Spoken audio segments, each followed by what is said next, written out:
Hi, I'm Naman. I study PPE at Oxford University, and this is another video in our series on how to get into Oxbridge. In this video, I'm going to tell you everything you need to know to make a standout performance in your Oxbridge interview. What is the difference between a good performance and a really great one? Catch our other video discussing how to prepare for your Oxbridge interview and what will actually happen in that interview. Okay, let's get started.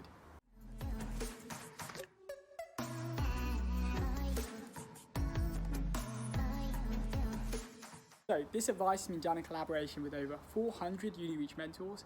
These are current Oxford and Cambridge students, people who succeeded in their interviews, telling you how they did it. And we've got 3 pieces of advice for you. Number 1, you need to be a great student. So how do you show that you're a great student? Well, good students are confident. They believe they deserve a place at Oxbridge and they show it. I'm not telling you to be arrogant or put on the wrong attitude, but just show that you're confident, that you believe you deserve a place at Oxbridge. Because if you don't show that you believe you deserve a place, it's hard for the tutors to imagine that you do. If you're not feeling very confident, fake it a little bit, convince yourself that you deserve that place.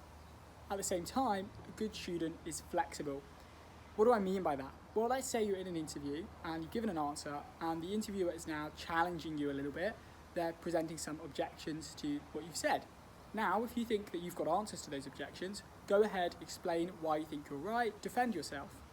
But if you actually think, given those objections, I think my point of view is probably the wrong one, then say so. Tell them that you think, given what they have said, you've actually changed your mind. And that's really good because it demonstrates that you're flexible when you need to be and that you're actually somebody that they can teach. A good student is also somebody who's curious, who enjoys an intellectual challenge, who feels enthusiastic about their subject and likes learning things. And finally, a good student is somebody who's personable. So in your body language, in your tone, in the way you speak, show that you are friendly, you're polite, you're respectful. I know it's a really stressful experience, but these things really matter. So get comfortable with the environment, get comfortable with being interrupted by your tutors, because that's likely to happen during the interview. So make sure you're comfortable with that and you're responding in a way that's polite and respectful. Number 2, you need to be a good thinker. How do you be a good thinker? Well, the first part of that is communicating clearly. Before you give any answer, take a breath, think, plan out what you're going to say, structure your answer in a clear and logical way. So for example, say I'm going to say A, B, C, and then get on with your answer. A, give more detail, B, give more detail, C, give more detail. That way the tutors can know what to expect from your answer and when it's going to finish. And I want you to talk really slowly and clearly. When you're nervous in the interview, as you likely will be, you'll be talking a little bit faster than your normal pace. So make sure you're being deliberate, you're being slow, and communicating at the right volume, at the right pace. I also want you to listen really carefully. So the tutors have thought long and hard about the questions they're going to give you. So those questions are going to be really clever. They're going to include complexity, maybe red herrings, maybe hints. So I want you to listen really carefully, be attentive to what the tutor's saying, so that you are responding to it, that you are noticing these things and giving a really strong answer. I also want you to know what to do when everything goes wrong. That's going to happen sometimes. In some questions, your mind is just going to be completely blank and you're going to have no idea where to start. So what do you do in those situations? Well, break down the problem and then find the chunk of that problem that you know the answer to, that you can sort out, and start from there, build it up until you have a full answer. Now, let's say you have no idea, you've broken up the problem, none of it makes any sense to you. It's time to say so, because there's nothing else you can do. So tell the tutor, look, I have nothing here, but these are my initial thoughts. Please can you give me a hint? If you then respond well to that hint and listen carefully to it, there's no reason why your interview has to go badly overall. That actually shows that you have the capacity to talk to your tutor responsibly and take charge of when you don't know what's going on and be honest about that. So it only shows good things if you do that. And finally, how do you be not only a good thinker, but a really great one? How do you really shine in the interview? Well, you're going to bring in relevant examples. And those are going to come from your supercurricular activities, but also hypothetical examples that you've thought up just in the moment. I only want you to bring in those examples where they're relevant. So please don't bring in books, work experience, just to show it off, because the tutors won't be impressed by it.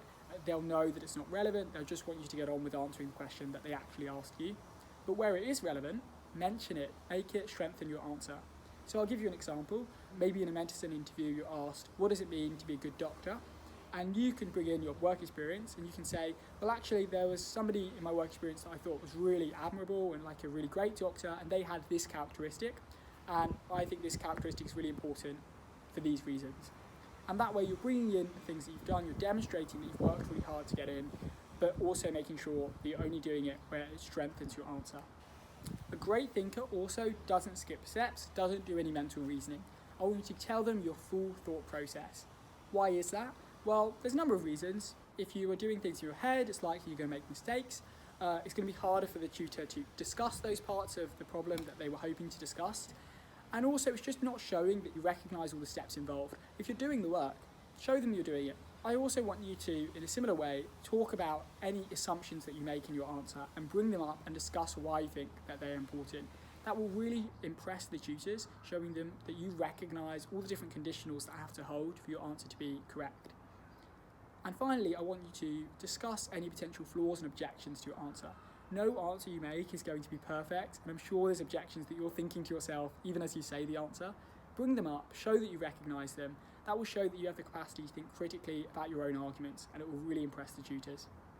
Number 3, bring a good mindset to your interview. How do you do that? Well, focus on yourself. It's really easy when you're at the Oxbridge interview to start looking all around you at the other candidates here. You're going to want to start comparing yourself to them. Some of them are going to be off-putting. I know that from my personal experience, there were several that I found off-putting, intimidating, made me feel like I didn't belong at Oxford. Try to not focus on them too much. If these characters are really off-putting in a way that is unkind or unfriendly or is arrogant, then they're not going to get in anyway, because the tutors know that some characters are just not the kinds of people that they want to teach, so they'll just be rejected. Instead, focus on yourself, do the things you need to do to really shine in your interview, whether that's some exercise, do some meditation if that works for you, maybe do some power posing, whatever you need to do to get into the right mindset. The second thing I would say is be yourself on your best day. It's okay, totally okay, for you to let your personality poke through. I said a lot of things that were a bit odd in my interview. I said lol several times. The point is that the tutors don't care. They want to see the real you. They want to know that you're a real human being and not a robot. So it's totally okay to let your personality show a little bit. And it's also really important to be yourself, not anybody else. If you try to be what you think is the Oxbridge type, if you try to be somebody you're not, the tutors will be able to tell and they won't be impressed by it. Finally, I'd say try to enjoy the experience.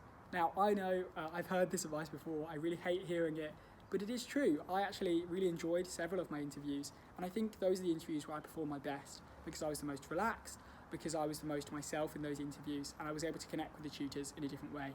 So I'd ask you to try to enjoy the experience, try to think of it as an opportunity to talk to some experts in these fields, try to use it as an opportunity to explore the Oxbridge tutorial system, find ways to lower the stakes, to just let yourself relax and enjoy the experience.